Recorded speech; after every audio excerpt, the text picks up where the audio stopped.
I am not emotionally ready, okay? And I am stalling. Oh my god. The years weren't so happy, Hanya, were they? Let's talk, friends. Hello. Welcome back to my channel, or welcome if you're new. My name is Mel. Hello. I know this is not my typical intro. I know this is very different to what we typically do. I'm wearing no makeup. Hello. She's living the best no makeup life. And this is a different setup than we typically use at the start of my videos. However, I wanted to do something chill, wanted to do something different, wanted to do something that felt low-key because I know there's gonna be nothing low-key about the rest of this video. So for today's video, I am going to be reading the book I promised myself I would never read. I have heard terrifying things about this book. It's traumatizing, it's sad, it's terrible, it's scarring, it's just downright awful. Why would anybody write this? Why would anybody read this? Who the hell do I recommend this to? It has been a roller coaster based on what I've seen. And because I ended up buying this book anyway for another video that I didn't end up using this for, I'm gonna be reading A Little Life. I am possibly going to be reading the saddest book of all time for the next few days. Am I emotionally ready? Possibly not. I literally just finished a literary fiction vlog not too long ago. Promised myself I wouldn't read literary fiction for at least 3 months. And what am I reading today? Literary fiction. I'm very scared. I'm very terrified. We've got coffee. We've got sprints going. I will give you a forewarning though before I even start with the video, because I'm gonna try and keep this intro short and sweet. This will be spoiler filled because I am not about to endure this and not talk about it. I think I'm gonna regret this.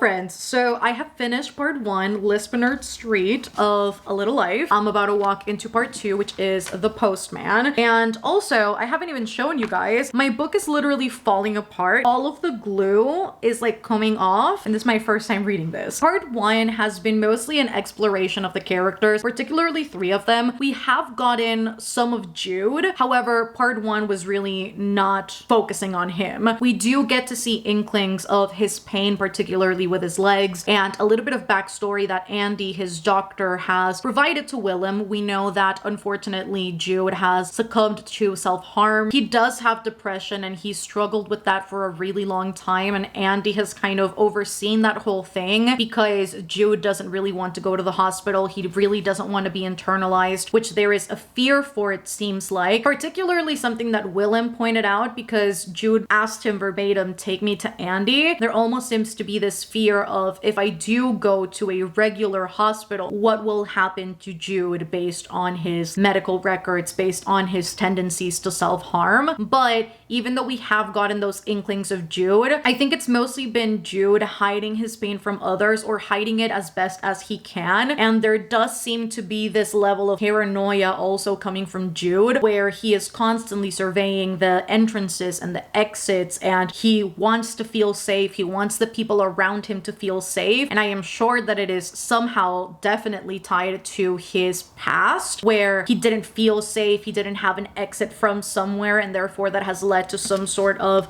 behavior, protective behavior, defensive behavior now that he is an adult. And that's kind of what we've gotten from Jude so far. He is very much non-descriptive in terms of what he looks like. We don't know his race, we don't know what he looks like, we don't know really anything about him. He has been left as this very mysterious, enigmatic person so far, in which we know, at least in this first part, as much as his friends know of him, because even they say that they don't really know anything about Jude, not about his past, not about who he is, not about where he comes from. It is very clearly being set up by the author to be something, I'm sure, irrevocably traumatizing and heartbreaking, which I am not looking forward to. But we have gotten background on all of the other characters. So Willem, whose parents migrated from Eastern Europe and they got to the US, Wyoming in particular, and they became farmers, and they unfortunately lost all of their children to different causes, and Willem really was the last standing kid, and he also has now unfortunately also lost his parents, and he comes from a very working class, humble beginning, whereas we've got JB and Malcolm, who both come from wealthier families. JB's background with his family is a little bit trickier, where he lost his father when he was very young, and he kind of explores internally in his own internal dialogue how he became another fatherless black son, and how he almost seems to struggle with his black identity. There seems to be this sort of battle internally with his Haitian heritage and then his American identity, and how the two clash, and how he doesn't really almost relate to that side of his family because of where and how he grew up, and how even his way of behaving, he describes, is much more American than it is Haitian. And so it's a really interesting contrast to observe in terms of him and his identity, and how he is almost constantly projecting those insecurities or everything that he hasn't worked out onto Malcolm as well. And so JB at his core, it does seem a bit of a projector in a lot of different ways. And then Malcolm is somebody who feels very inadequate, it seems like, next to Jude. And although it hasn't really been a big thing in the story, he did mention it once, and enough for me to kind of stick with it, because he did say that he feels his father prefers Jude over him because Jude is a lawyer, and he almost feels inadequate because his father always compares him to more famous Malcolms than himself. And I really do feel that that has impacted the way that he looks at himself and his work now. He is an architect, but he considers himself to be almost of a copyist, where he sees other people's works and he draws them and he sort of replicates them, and he fears a lot of the time that he really won't amount to anything, and that he really won't do anything grand with his life, with his profession, which is something that I can very deeply relate to. And so I feel in that regard, Malcolm is very interesting, but he also has his own set of struggles beyond the professional, and he is trying to figure out his identity in terms of queerness and perhaps being gay or not being gay, but also shunning the thought, but also really thinking about it, and how he hasn't really dated anybody seriously. And so there also seems to be an internal battle with what is heteronormative and what his own identity is. And so that's another side of him that we're getting. And coincidentally enough, I feel like most of my favorite quotes have come from Willem's internal dialogue about him just thinking about his family and his losses. And after talking about how he's lost all of his siblings, he says, although maybe love was too much to ask from his parents, they had lost so many children that perhaps they simply either wouldn't or couldn't surrender themselves wholly to the ones they now had. It is just extremely heartbreaking. And then also this, he spoke with his parents in Swedish, and it wasn't until many years later when a Swedish director he was working with pointed out how effectless his voice became when he switched into the language, that he recognized that he had unconsciously learned to adopt a certain tone when he talked to his parents, one emotionless and blunt that was meant to echo their own. And also, let me just say, I also really loved this quote from JB's sort of background, where he said, "You spent so much time explaining yourself, your work, to others, what it meant, what you were trying to accomplish, why you were trying to accomplish it, why you had chosen the colors and subject matter and materials and application and techniques that you had, that it was a relief to simply be with another person to whom you didn't have to explain anything. You could just look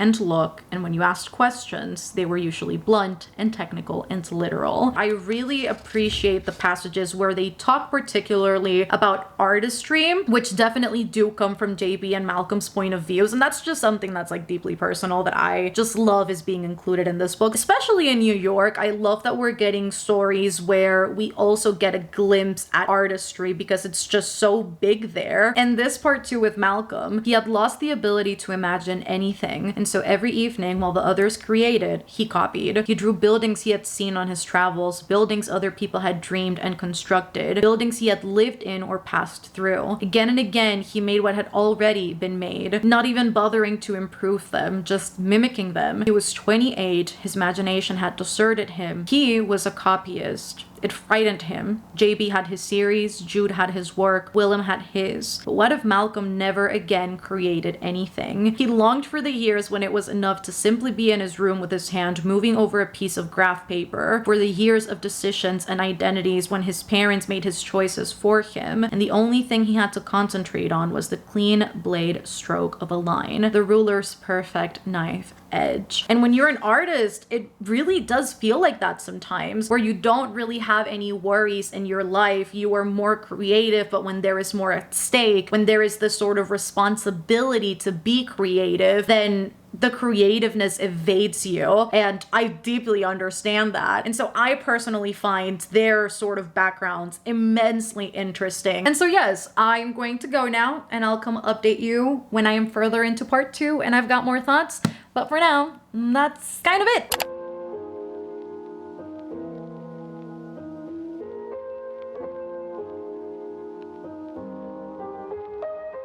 Hello. So I come here to update you guys. This is how we're doing with A Little Life. I am officially at the start of chapter 2 of part 2, which is the postman. And the reason why I come to update right now is because I am not emotionally ready, okay? And I am stalling. I'm stalling so hard. I read chapter 1 of the postman this morning, and then I just took a quick break, just did stuff around the house, played with Vin, talked to friends, and avoided walking into chapter 2 as much as possible, because now we've gotten some backstory for Jude at the monastery, and I am not ready, whether it's them literally starving him or them literally abusing him and burning his hand or physically abusing him. It is not okay. And the fact that this is the only life he knew up until he really just got out of that, you know, entered high school, went to college, it just breaks my heart that was Jude's reality. And there's such a resilience to him as a character too, because the way that he talks, particularly in this part, there's this tone of melancholy whilst being thankful that he's out of that. When he was in college, because this chapter kind of went back and forth, there was this passage in page 113. No one was there, he realized. The room was his. He felt the creature inside him, which he pictured as light and raggedy and lemur-like, quick reflexed and ready to sprint,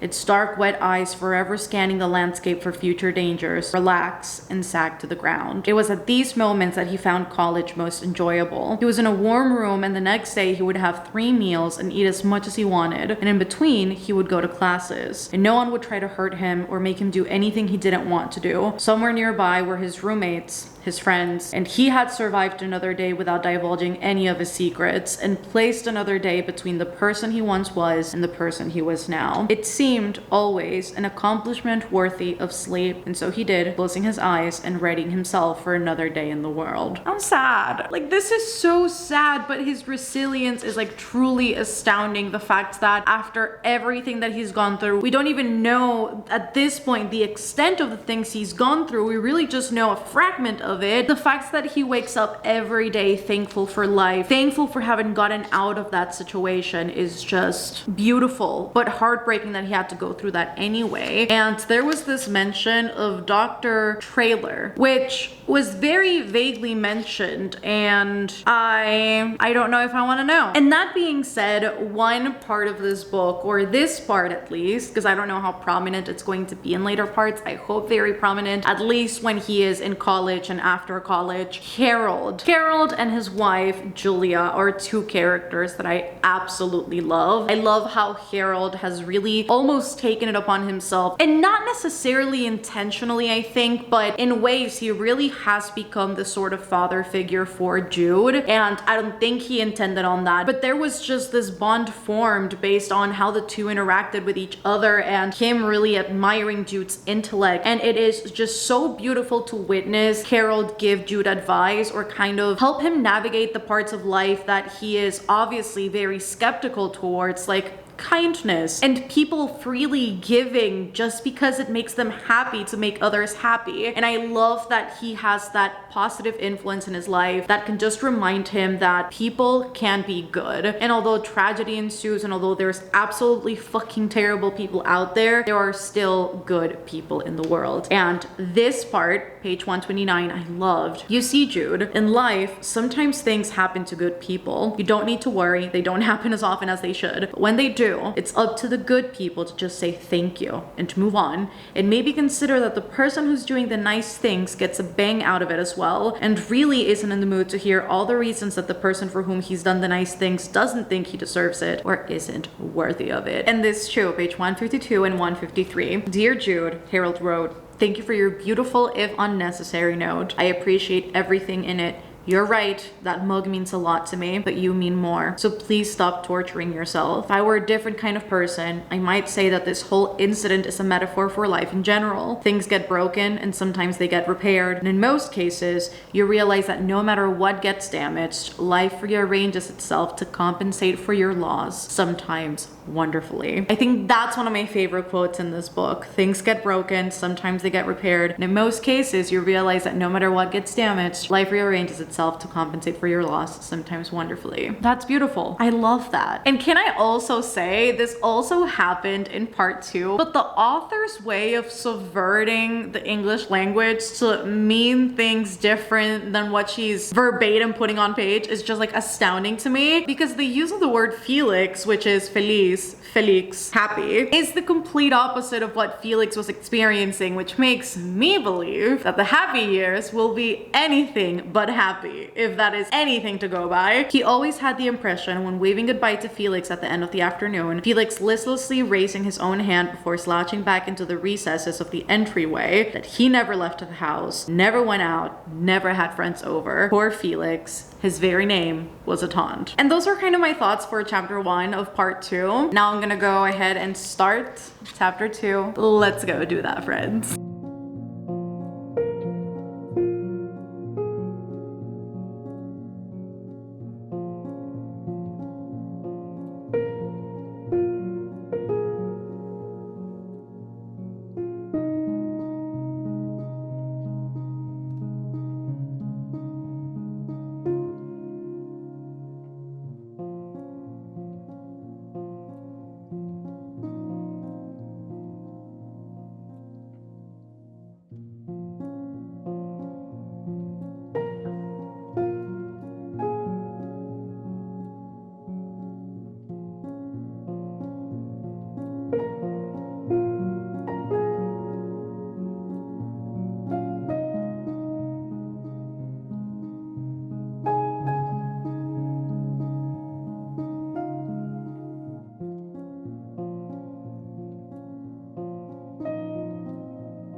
What are you? No. Literally look at her. She a little devil. She's just been... Okay, so I finished chapter 2 of The Postman, and getting Harold's perspective, I loved. I love, first of all, that we got a backstory. I was not expecting a backstory on Harold. That was probably like the last thing I expected. You want to go down, Bubbles? Getting Harold's perspective was actually really freaking interesting. I was not expecting to get that, but I'm very happy that we did, because we'd really get to understand him a little bit better, and also just his outlook on law. Well, I guess like what Hanya wrote as his outlook on law was just so deeply interesting to me. It was like really fascinating to see kind of his reasoning towards getting into law, his reasoning as to how he teached the way that he did, and just the way that he looks at morals and ethics as part of law or not. It was very interesting. And I think more than anything, seeing his perspective on Jude's relationship with Willem was so just beautiful to see him kind of analyze and just really witness how much Willem cares for Jude and how much he protects and just looks after Jude was really, really nice. But then also seeing almost this complex thought process as to what he taught Jude in law school and the things that he liked about Jude, but then also the things he regretted doing with Jude. The fact that he was very much fascinated and interested in Jude's intellect and the way that he looked at life and law and cases, but then teaching him kind of the opposite, to make him stop talking about morality and ethics and about, I guess, almost like the human experience from an emotional standpoint, and to just look at things very logically, very sort of plainly, but not at the same time. I think that there's almost like the sense of, don't look at it too nuanced. Like, there is nuance to this, but not as much as you think. And so I really was just, again, fascinated by seeing him kind of regret taking, I guess, that spark, you could call it, away from Jude in that side of law. And just seeing this paragraph right here at the end of chapter 2 saying, I am guilty of many things when it comes to him, but sometimes illogically I feel guiltiest for this. I opened the van door, I invited him inside, and while I didn't drive off the road, I instead drove him somewhere bleak and cold and colorless and left him standing there where, back where I had collected him, the landscape shimmered with color, the sky fizzed with firework, and he stood open-mouthed in wonder. Also, can I just say the sentences in this book are really freaking long? Like, sometimes I'm looking for like a period and there's just like a bunch of commas, so it's like really throwing me off. It still works. This too though, fairness is for happy people, for people who have been lucky enough to have lived a life defined more by certainties than by ambiguities. Really loving that. Just really loving Harold's perspective. I'm gonna keep reading because I said I was gonna finish part 2 yesterday and then I didn't. So I'm a bit behind on my goal, but we're gonna do the thing today and we're gonna get to hopefully finishing part 3.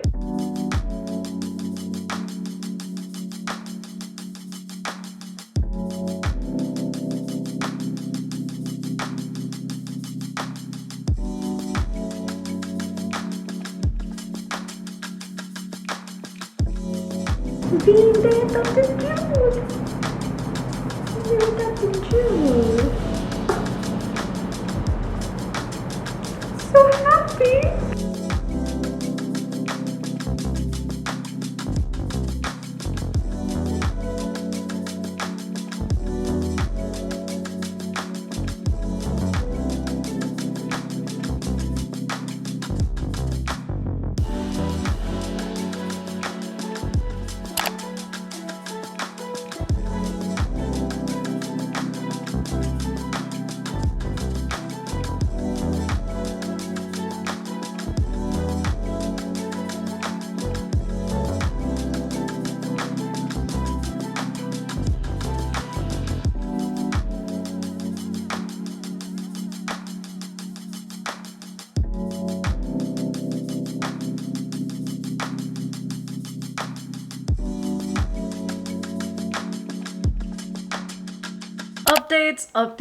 Updates for you friends. I have finished part 3 of A Little Life. I was the end of part 3 so sad. Part 3 in general, and you can tell this is where the happiness kind of starts declining in ways, but in ways it's still present. So we particularly start part 3 after Jude's adoption, which I absolutely adored that. Like, Harold really did his thing. Harold really came through. Harold was phenomenal. He is definitely one of my favorite characters. I love the compassion and the love and the understanding that he has for Jude, and the fact that he just adopted him is just incredible. But we particularly pick up, I think it's about 5 years after the adoption happens, and we now start to see these friends in their early to mid 30s. I think it's early 30s, and we really start to see the decline of their friendship, whether they're being separated by romantic relationships or by career ambitions or by being consumed by drugs. It is very personal for each character as to what exactly is pulling them apart from each other, and they don't seem to be as close as they used to be. And so it's very interesting to me to kind of get all of their perspectives in part 3, because you get to see Willem as he ponders about his own success, about his own career, and how he has done so through perseverance and a lot of resilience and a lot of dedication. And I honestly love Willem. He's also one of my favorite characters, and I love that he has never given up on his craft. And there were certain passages within his POV that I also really loved. And again, the look on artistry in A Little Life is something that I am thoroughly enjoying. And this is just like clipped. This is me taking away kind of part of the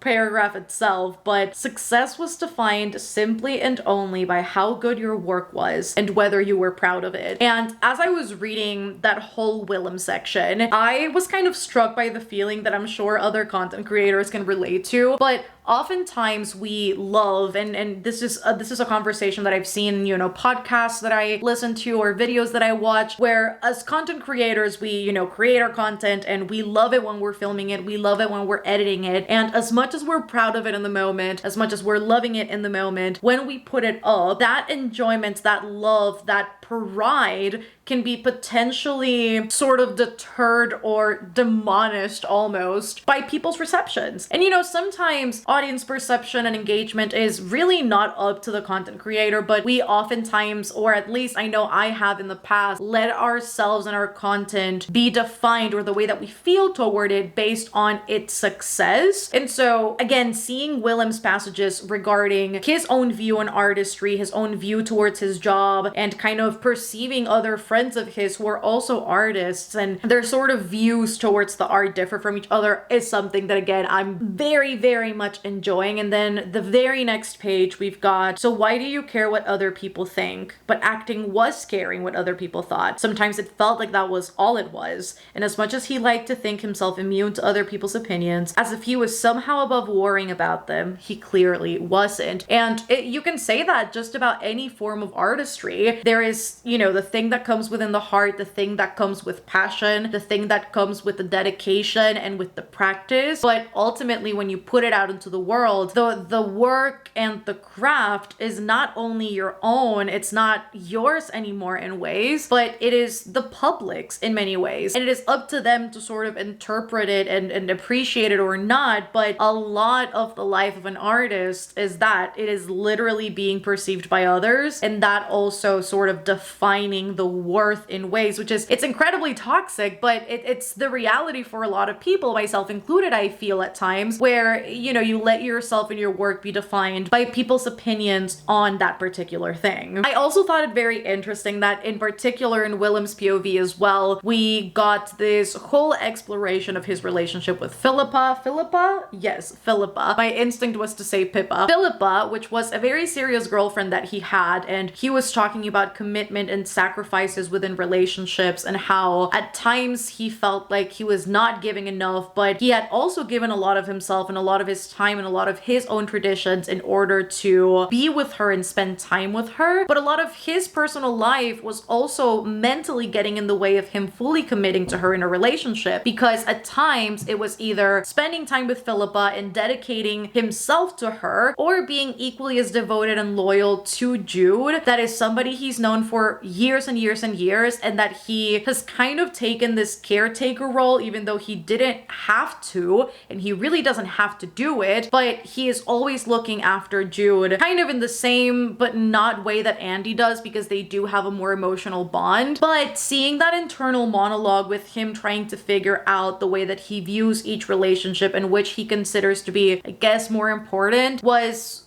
really nice as well. And I think so far in these first 3 parts, I'm just really enjoying reading about these people's everyday life, their thought process, and the way that they just go about life in general, their work, their personal stuff. I just, again, I'll say it again, I love books about people, everyday things, and I love that it isn't like overly sad right from the start. We also see this fight between Andy and Willem, which absolutely broke my heart. It was all regarding Jude self-harming, and Andy blaming Willem for not paying enough attention, but then Willem kind of striking back and saying, that's not my job, and you just want to blame me because you didn't notice it soon enough, and that is not my burden to hold, nor is it Andy's. But it just seemed kind of pointing fingers at each other and shifting culpability so as to not really assume the responsibility of who didn't notice and who wasn't on top of this, when we both know that this is a thing Jude goes through. And it broke my heart to see them fight like that, because at the end of the day, I feel their bond with Jude and them helping Jude is equally as important on the opposite end of them getting along with each other and them being kind of on the same page, so that they are both in the know of what the other has seen or observed about Jude that could potentially require some attention or help. Because reality is, Jude is not going to speak up for himself, and we've seen that a lot during this book, and I also think that's kind of his driving motivator towards being a lawyer. There is the aspect obviously of Jude becoming a lawyer because he didn't have a voice when he needed one, and him in ways trying to right his own past by helping other people and making sure that what happened to him doesn't happen to anybody else. But I also think there's a certain level of it's always easier to kind of speak up for others and help others rather than speaking up for yourself. And so I think Jude goes a lot through that. And again, that's why I feel this fight broke my heart as much as it did, because they really just have to be there. Like, they just have to be there with each other. And then JB, dear old JB, who at this point is becoming obviously one of the most frustrating characters in the story. Do I hate him for being as frustrating a character as he is? I really don't. And I think, especially after I think watching Euphoria and kind of seeing this mental state for somebody who does go through drug addiction and who goes through withdrawal symptoms and who goes through just a series of events that almost in ways seems uncontrollable due to the dependency on said drugs. And so do I hate him for going through this process in which, although he does remain an iota of control, he doesn't really have a lot of control over what he says or does? Because JB at the end of part 3, I feel, is Rue during season 2, where she didn't really care what she was saying or how she was saying it or who she was saying it to, as long as she got what she wanted. And it's the same with JB. We see him really going through dependency on drugs and really relying on that on a daily basis to kind of make his day seem more normal, is what he claims. And so when he asks Jude to take his stash away, and now he is again going through withdrawal and really wanting those drugs again, he completely lashes at Jude and he starts mocking him, mocking his condition, mocking his limb. He's not getting his way. And I think that is essentially a big part of who JB is. He got success very early on.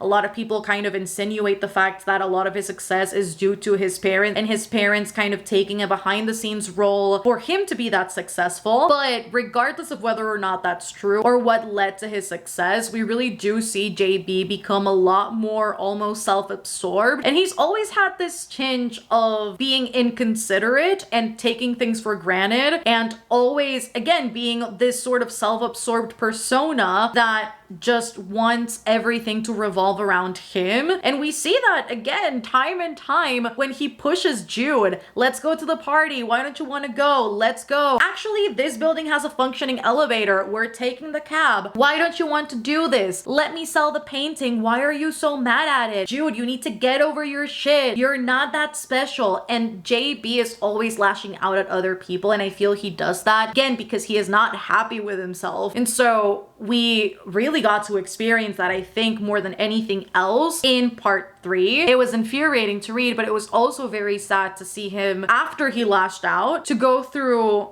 the mental process of, I fucked up. Forgive me, forgive me, forgive me. And him really kind of realizing that there's the probability that Jude never will. Knowing Jude though, I wouldn't be surprised if he kind of glossed over that and just gave it up and said, I forgive you, JB. I do think there needs to be a certain level of accountability for JB's shittiness, because it's been a constant throughout the book. And finally, Jude, before I start part 4, Jude really broke my heart as well. And I think I've been on the verge of crying in part 3, and I kind of feel it coming, but I didn't cry. But I think part 4 will probably break me into tears, because witnessing Jude's explanation as to why he wasn't moving buildings, even though he had the money, even though he was successful, he is successful, even though he knows that living in the building where he currently is at is the opposite of what he should be doing because of his condition. And the reason why he doesn't do that is because he wants to go through these surgeries so that he can remove the scars from his back or make them better so that he can operate his legs. And Andy does advise him against it, and he says it is very likely to be unsuccessful, Jude. I wouldn't recommend you doing that or even entertaining the idea, the possibility, and really hyping yourself up really for this, because it's not as achievable as you may think it is. And so I am glad that Andy society talked him out of it, and instead Jude is using that money to continue renovating the apartment and just getting himself in a state with his place where he feels fully comfortable in where he lives. And so I am glad that he took that step for himself, even though there were many doubts in his mind as to whether or not he should take that step because of many fears and really just trauma with money and with circumstances of his past. And he really does consider money a safety line for himself as to getting himself out of trouble or really going through the procedures that he wants to. So it was equally rewarding as it was heartbreaking to kind of see him move past that insecurity. I feel like part 4 is going to break me. I feel like we're about to get into tricky emotional territory, and I don't know if I'm emotionally ready, but at the very least, when I finish part 4, I'll be going to bed so I can just sleep the feelings and the sadness off. And then tomorrow morning, I'll be starting, what's the next part called? Oh, the happy years, which I'm sure won't be happy at all. So we're in for a treat, people.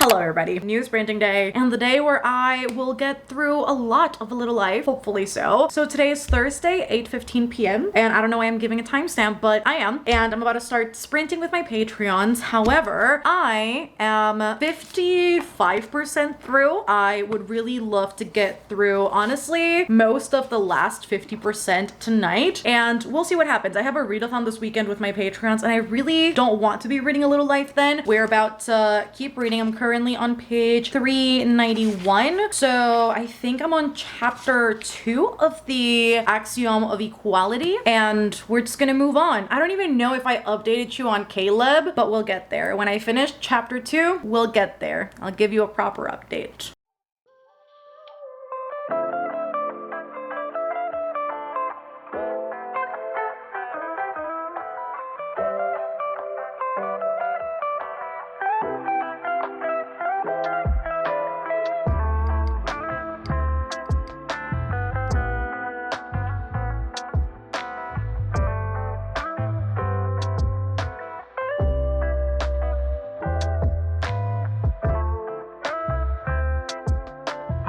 After twists and turns, shock, tears, nausea, and being thoroughly disgusted, I have finished part 4 of A Little Life. So I am now on page 483 and about to start part 5, which is the happy years. Part 4 is where we really get to see and explore a bit more of Jude's trauma and exactly where his pain originates from. And we, although mentioned before in the book, we really get to see his relationship, and it sucks to call it relationship because he was a young, impressionable kid who didn't know, period. He didn't know what he was going through. He didn't know that he was being abused. He didn't know that he was being groomed. He didn't know that an adult was not supposed to be doing these things because this is the only life he has known. And so it genuinely broke my heart that although we've seen brother Luke be mentioned in the book before, to see, or read about rather, but being able to witness as a reader exactly what he put Jude through was fucking terrible. The fact that not only was he committing assault with Jude, not only the fact that he was grooming him and telling Jude that he was in love with him and that they would get married when Jude was 16, and that Jude was the one going through child labor so that brother Luke could perform whatever twisted vision he had in his twisted, sick ass brain. I don't even know how to put into words what the reading experience for that is like. And here's the thing. I'm not going to sit here and say this book is terrible. The events are terrible, because they are, and we know that, because it almost feels invalidating for the people who have gone through these sorts of experiences. And so even though the events of the book are, yes, traumatizing, they are emotionally taxing, they are difficult to read, I'm not about to sit here and invalidate anybody's experiences with the subject matter, because I think what Hanya is nailing in this book, and I believe it's something that she is trying to explore, and I was literally talking to my patrons about this just now, and somebody also pointed it out, she at the core of this is exploring the story of somebody who the trauma for Jude runs so deep that what if he doesn't get better? What if he doesn't move past that trauma? And honestly, with the amount of things he has gone through, it's going to be difficult, especially not seeking the right avenues, probably virtually impossible to get better, because he is not releasing any of that in a way that could potentially be healing. Part 4 definitely just gets harder, and the book, I will assume, only continues to get darker from here on out. And seeing Caleb's relationship with Jude also parallel everything that Jude went through with brother Luke was also something that just ripped me apart. And I keep using these same words because I feel it's honestly the best way to explain it in my own limited English speaking vocabulary. And it's heartbreaking to see him go through this motion of almost gaslighting himself and honestly making himself accept and believe that Caleb loves him the same way that brother Luke loved him. And you can see that cycle repeating itself. It really was a lot to read about him being abused by Caleb, him being abused by brother Luke, and then further than that, brother Luke also selling him for his own twisted scheme. Terrible people like that do exist. And so it's hard. I don't know. I feel like I don't know. It's really good, but I just don't know how else to put this experience into words. I really don't. But I think also, as a balance act to all of these terrible things, you have these sort of grounding voices in the story too. So it's not all being in Jude's head experiencing all of these difficult feelings. You have Harold, you have Willem, you have Andy, you have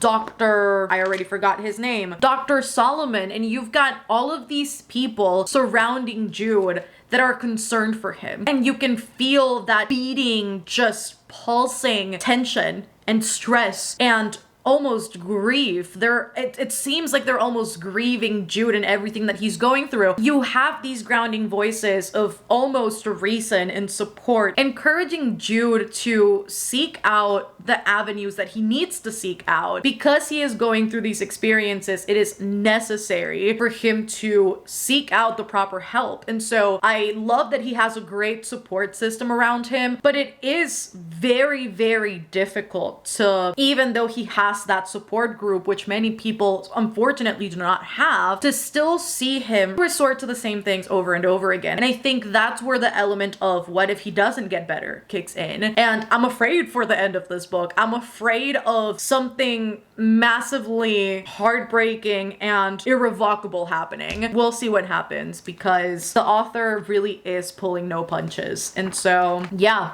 that is part 4. I'm about to start part 5, and we'll see what happens in this one. Part 5 is the longest in the entire book. Part 5, I believe, is 230 pages, around that number, 220 something pages. So let us start that, and we're finishing this beast.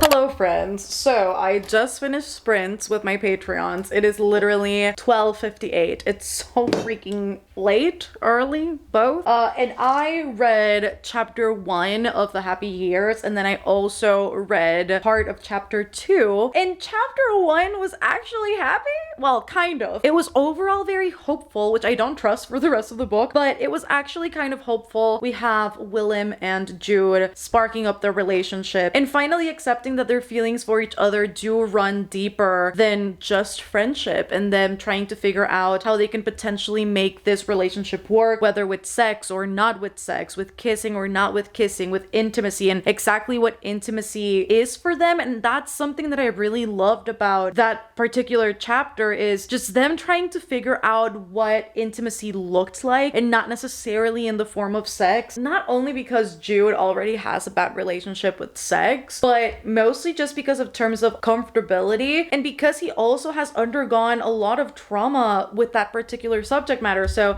I really just love how loving Willem is, and how accepting he is, and how willing he is. Vin, what you doing on my desk? Literally just look at her. Oh my god, hi Vin. I really enjoyed reading about Willem really being supportive of Jude. Oh my god, I don't want her to fall. Being supportive of Jude, and really just figuring out that aspect of the relationship, because it's beautiful. And I think that's exactly what Jude needed. Jude just needs somebody who understands him, understands his story, and is willing to spark up a relationship that is fair for both parties, and that isn't only beneficial for one of them, because literally the only relationships that he's seen in the past is him giving parts of himself up for the pleasure, the sick pleasure of others. And so I love the fact that Willem is the complete opposite of that. And Willem he's light, and he's joy, and he's just good. And Jude deserves that. Jude deserves to be happy. So, you know, we'll see how long the happy years actually last. It was actually happy. I cried happy tears.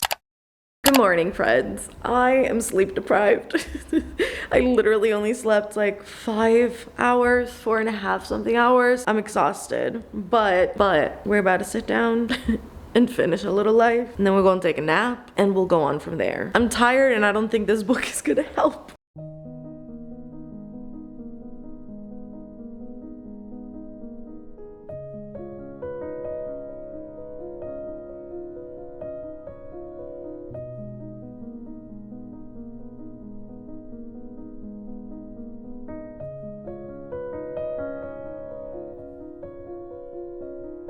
Y'all, this is me trying to finish A Little Life, and Vin.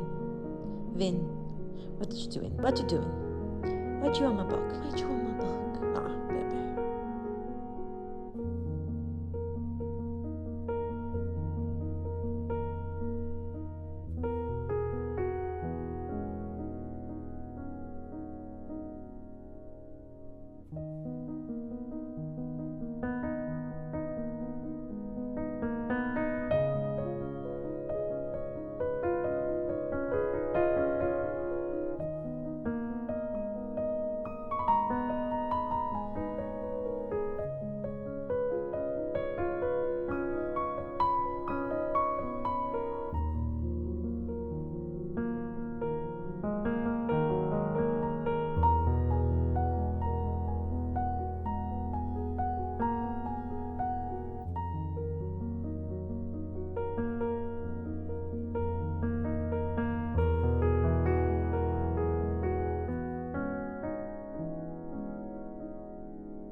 I hate it here.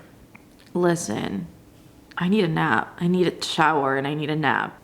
I need to wash this off. Hi friends, and welcome to the wrap up of this vlog. Am I wearing the same clothes I was wearing as the last clip, and it is a week later? Yes, I am, and mind your own business, okay? Because why do we buy clothes? To wear them several times. However, moving past the outfit, we're here for this. I love that it's all like gray tones. Anyway, I finished this, obviously. Hi, you already saw the clips of me crying. I've already edited the entire video. However, it's been a week, and I've been feeling like crap for the past week. I think I overexerted myself with how fast I read this book, with how much sprinting I did last week, and then I had a readathon in the weekend, and Vin was not letting me sleep because it was just all so out of our typical schedule that I really suffered, and I am just now, this fine Thursday, getting out of my life rut, and partly to blame is A Little Life. I also think the separation in time was good, because I think I've gotten to think about this a lot, probably more than I want to think about it, and I think this is why I'm closing this chapter, closing this, so that I don't have to think about it anymore because I am over it. I'm over this. But I will say, I was torn with the rating at first for this book, and I was like, oh my god, 5 stars, oh my god, 4 stars. But then when you really think about it, there's a lot of questions that come up with this book, and it's not necessarily black and white in regards to, oh my god, it's a 1 star, oh my god, it's a 5 star. I don't think it's that simple for me. I think after having a whole week of thinking about it and really just sitting on it, I think I've landed somewhere in the middle, and I think I'm gonna give this 3 stars. 1 star feels a little too radical for saying, I don't like parts of it, why would you write this? Because there is the question of why did Hanya Yanagihara write this? Like, there is that question that comes up as to what drives an author to sit down, open the draft, and say, this is the story, boys. So, and that to me is, I think, the most interesting part that I really want to kind of explore in interviews moving forward, and just really finding out why. Because I know this is inspired on real events, not verbatim how they happen in the book, but there is some semblance of reality into this. So I'm just wondering, how do we land there as an author? Like, what exactly do we look at that we go, that is my story? Kudos to her in ways for not shying away from it, and her prose really is beautiful. So I think that's kind of my ongoing battle of, this is terrible, and yes, why would you write this? At the same time, not wanting to invalidate anybody's experiences that could potentially be similar to this book, but at the same time going, even though I question the why this was written, I can't just also neglect the fact that this is beautifully written. And so you kind of look at them separately, I guess, but very conjointly as well. Or at least I do, where I go, yes, parts of the book are terrible and why the heck, but also the writing. And so I think I've kind of landed in the middle for that. And there's still plenty of things that I want to talk about because I kind of neglected talking about, because I really was just invested in this. I didn't talk about the mid to end of the happy years. I didn't talk about Dear Comrades. And I also didn't talk about the last part, which is called, what's it called again? Lispenard Street again. Now, the happy years just descended into madness and grief and just sadness, which we already knew it was going to happen. I think it was really interesting the way that the author played with this dynamic between Willem and Jude. The codependency between the two is real. You could also argue that Willem does to an extent have a savior complex. It's arguable. I also think on the counterpart that when you care about somebody that much, it's only natural that you're going to want to help them. And sometimes you do kind of go unknowingly into the savior complex that you think because you care about them so much and because they care about you back, that it's that simple and that could potentially fix things, but a lot of pain runs deeper than that. And at the end of the day, when you're talking mental health, there's only so much you can do as a not professional that can potentially help or not help, but it's really not up to you, the person getting better. That is something that they just have to do essentially by themselves, yes, but with a support system, but pretty much it has to be a willing choice. And so I think that comparison and showcase of Jude feeling better when Willem was around while still feeling the pressure of their relationship. I talked previously about how they really learned to navigate their relationship in a way that felt healthy for the both of them, where they redefined intimacy and what it meant for them, but it slowly descended into, once more, Jude giving up parts of himself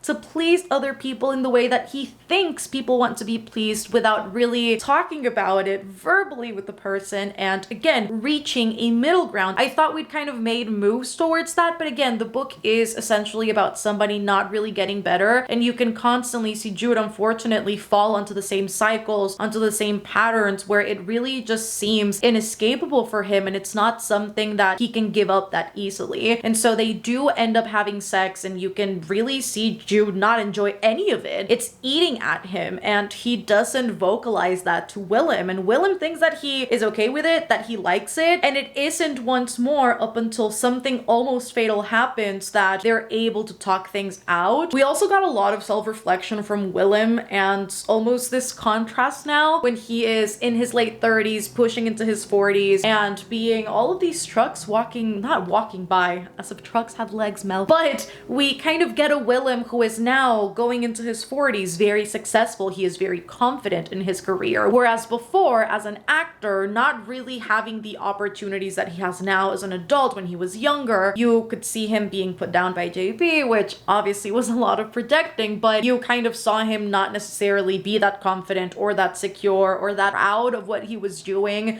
within the acting realm of things. And it was really pleasing to see him now be really successful and be recognized and just have the career that he's always wanted. Artists succeeding is always something that's going to be satisfying to me personally. And Jude too, he reaches a point where he's immensely successful. Malcolm as well, and JB too, even though they've all had their different struggles. It was just very pleasant to even see Malcolm design this space for Jude and for Willem, and I personally just really loved that. And so I think the happy years, like, they were happy, but I think there's this underlying tone of sadness as well, and just loss and grief and everything in between. And I also do think there's this certain level of realism that comes with it, where yes, a lot of years can be happy, but in the midst of the happy, like, sometimes bad things happen. And so we really get this juxtaposition between the happy times and everything good, the success, the confidence, and everything sort of good that still comes with its troubles, because sadly for Jude in this book, when is something not happening to Jude, which is another critique I have, is how much is enough? How much pain for a single human is enough? And I think the story can still be told about somebody who doesn't necessarily get better without so many things happening to a single human. Again, I question the motivation behind why so many? Why so much? Why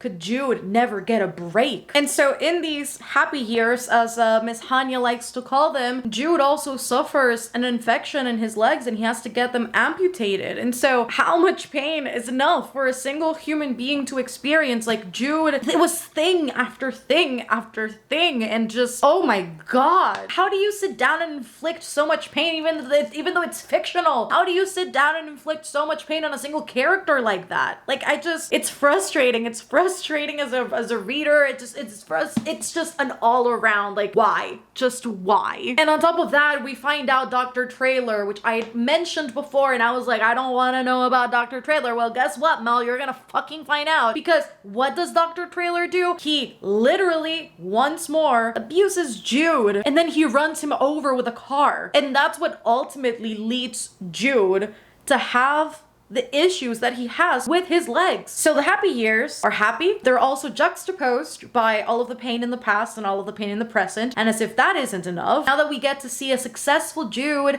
a successful Willem, and two individuals who seem to have finally gotten to a point in their lives where they're in a stable, potentially healthy relationship, where Jude could potentially be starting to heal from all of his pain and from all of his trauma and from the things he has been denying for years. And what do you know? They die in a car crash. Willem and Sophie, who's Malcolm's wife, and Malcolm in a car accident. And that's how the happy years end. The years weren't so happy, Hanya, were they? And I think that is the moment where it really just solidifies for Jude, because he's been saying it for the entire book. He's been saying that God hates him, that the universe is not kind to him, that God is not kind to him. And he has been reaffirming all of these thoughts to himself for years and years and years. People have been saying that to him. When you've got so much stacked, it seems like, against you, when something like that happens, it solidified what Jude already had in his head. And he just goes, I knew it. It's against me. The world has it against me, and there's no escaping this anymore. And down it goes. And then for Dear Comrade, we have just sadness. We have a Jude who, although he has launched several lawsuits against the people who were involved in the car accident, it was a drunk car accident. He essentially denies the fact that Willem particularly is dead, and he goes into this motion of just pretending that Willem is away and that he's filming and that he's not home.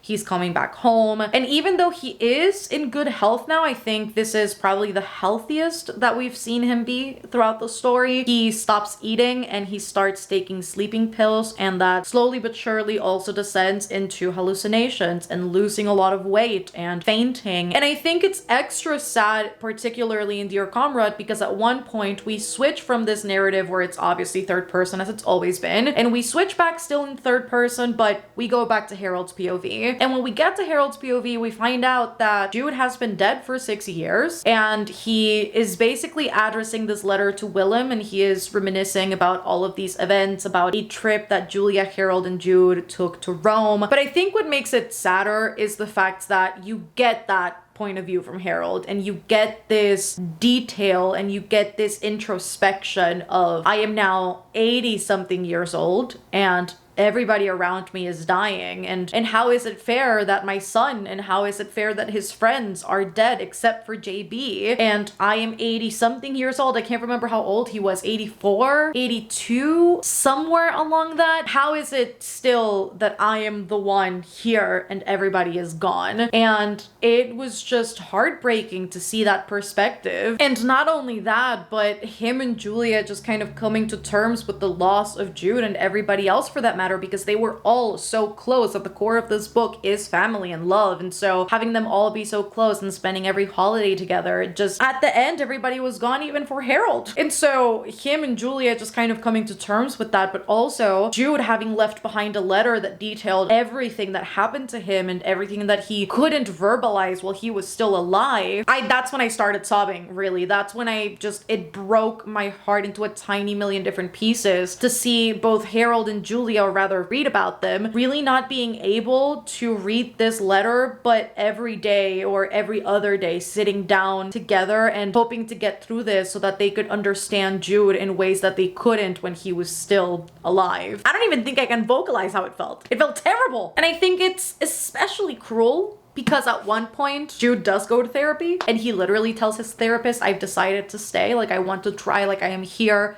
out of choice, and Hanya. And so yeah, we close out the book with Harold just reminiscing about Lispenard Street and stories that Jude had told him, and him basically deciding how to look at Jude's life and making a conscious choice of, I can look at Jude and sort of his entirety and see the pain, or only see the happiness, or, you know, kind of, you can choose how you see people after they're gone. And that was I don't even want to open the book. I have quotes that I think were sad and beautiful, and do I want to read them? No, I don't. I really, really don't. I'm mad, but I liked it, but I didn't like it, but like it was good, but it was terrible. So many feelings, but I think at the end, I think it's a 3-star for me. Parts that I found beautiful, the entirety of it was tragic. But yes, you guys, that is the end of this vlog, and I'm glad that it's done because, listen, I am in my fantasy kick right now, and I don't want to know anything about literary fiction. Give this video a thumbs up if you enjoyed it, and if you didn't, still give it a thumbs up because we're kind in this household, and subscribe if you haven't already because a girl tries and a girl puts up videos. And if you want to support the channel further, see me read stuff like this on live because we sprint a lot when I can, and I put up extra content over there. I do have a Patreon, and you can sign up. The link is in my description at the top of it. You can join, see everything that the Citadel has to offer, and just join the fun. And if you reach the end of the video, you know what? Let's leave a clown emoji down below because I really did clown. I clowned myself into thinking I was gonna be the one. I'm not gonna cry. And I did. I was a clown. So I feel like a clown emoji could potentially work. A crying emoji also work. A running away emoji also works. So literally just choose your player. And if you've read this book, also let me know your thoughts and opinions down in the comments. I think it'll be a really interesting discussion to be had. Are you never gonna read this and you watch the whole thing? That's also valid. Yes, I love you guys, and goodbye.